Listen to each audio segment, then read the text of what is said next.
Did you ever notice how dishonest the religious are? This time we look at Frank Turek and his irrational claims and asinine beliefs as he answers a question about people who reject Christianity.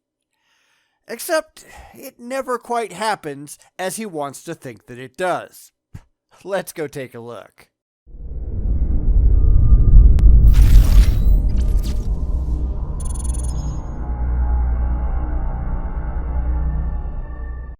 Back again with Frank Turek as he talks about his major misconceptions about atheism and atheists. This is a theme and he always gets it wrong. Now, that's not exactly a surprise because this is Frank we're talking about, and being wrong is kind of his thing. This is because he doesn't really care about being right. If it feels good and it makes him money, he's going to go with it, whether it's true or not. You'd think that a rational person, an intellectual person, an honest person would be concerned if the things in his or her head are actually true. But, Frank Turek. So let's go see. So there was one very interesting point that you made, and it Just was one? Yeah, well, you only got I only made one. You only got to iterate on it very briefly, so I just wanted to give you more of a chance to elaborate on it. You mentioned those that are just like so convicted in opposition to the Bible that they would choose not to believe it, even if they knew they had proof it was true. I just wanted I wanted to hear what you would say to reach those people. Like, what have you done in those circumstances where people would say, even if I knew this was true, I would choose not to believe it. They're that opposed to it. What would you say to those people? Well, first off, nobody has ever said that. Not once. At least, I've never heard anyone say anything remotely close to that. It's a very common theist claim, though, so it will be interesting to see what Frank has to say on the subject. I'm really not sure where the religious get any of this nonsense, though, because in all of the decades I've been doing this, I have never, not once, ever heard an atheist say that they would reject proof for God because they don't want to believe in God. As far as I'm concerned, that's just made up.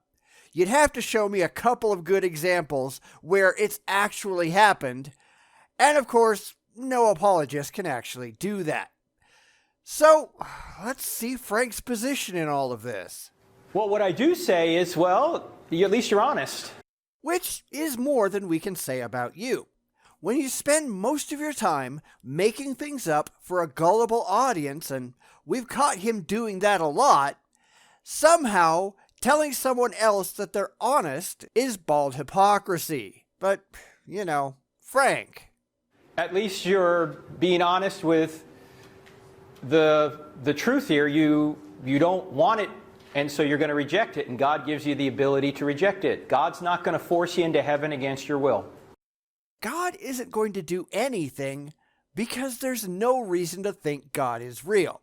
That's the whole point. But as I said a couple of videos ago, it is literally impossible to think that God is giving you the ability to do something if you don't believe God is real. It's an absurd proposition from beginning to end.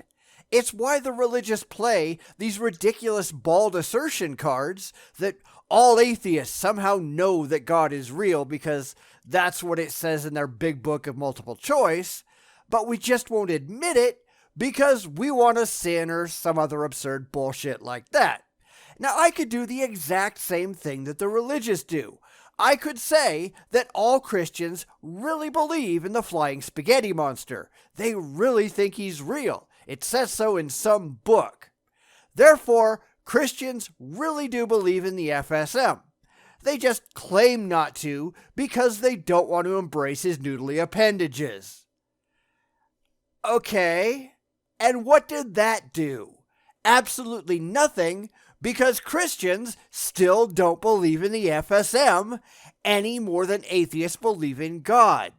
But the religious aren't known for their deep philosophical thinking, are they?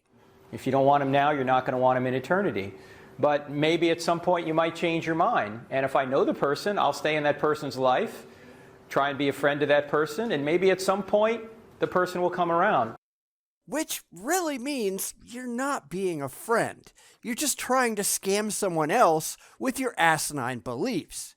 If you're trying to change someone who doesn't want to change, then you're being a dick, not a friend.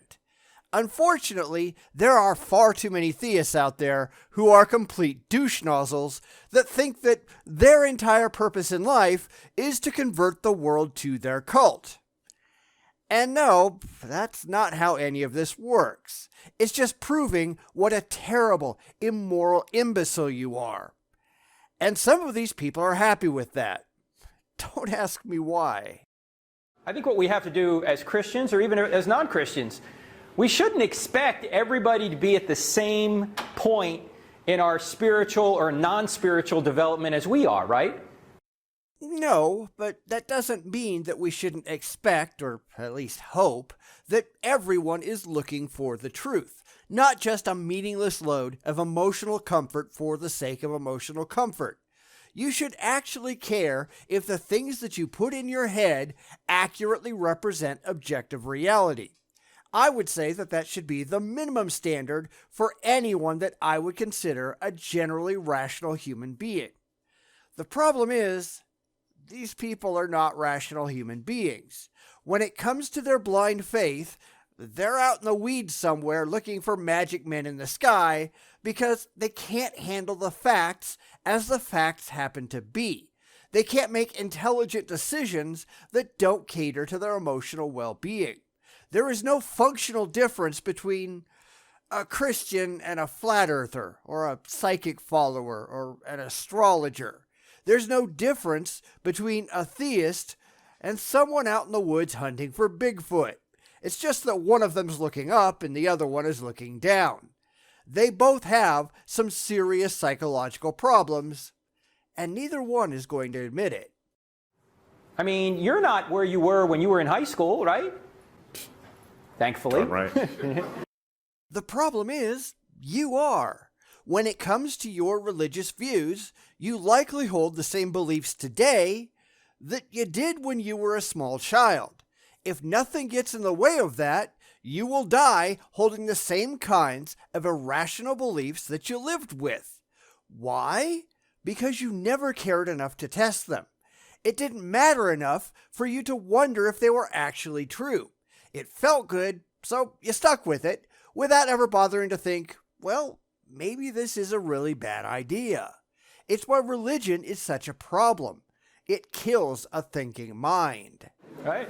Neither am I. I mean, so why do we expect everybody to believe just like we do all the time?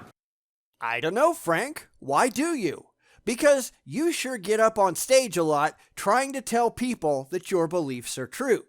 You don't have any evidence of that or anything, but you do make a living telling people that your way is the right way and all other ways are the wrong way. Now, I wouldn't say if you had any credible reason to think that, but you don't.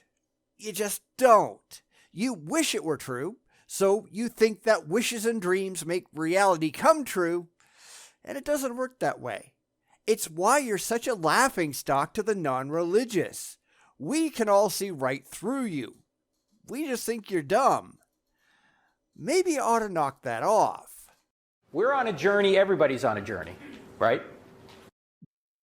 Yes, only your journey, at least when it comes to religion, isn't actually going anywhere.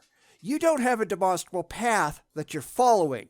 You're just clinging to an irrationally held belief that makes you feel good because nothing else matters to you. And then you pretend that others who reject your asinine beliefs for lack of any corroboratory evidence whatsoever, well, they've got something wrong with them because it doesn't give you a warm, fuzzy feeling. We're all on a journey of discovery. You are on a journey of fanaticism. And unfortunately, you don't understand the difference between the two. Now, I wish I could say that I was surprised, but yeah, I'm not. Not one bit.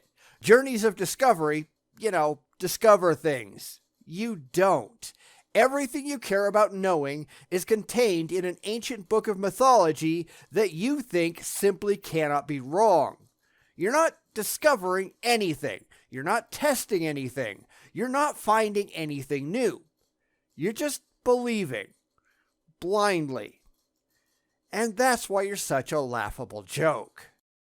Bum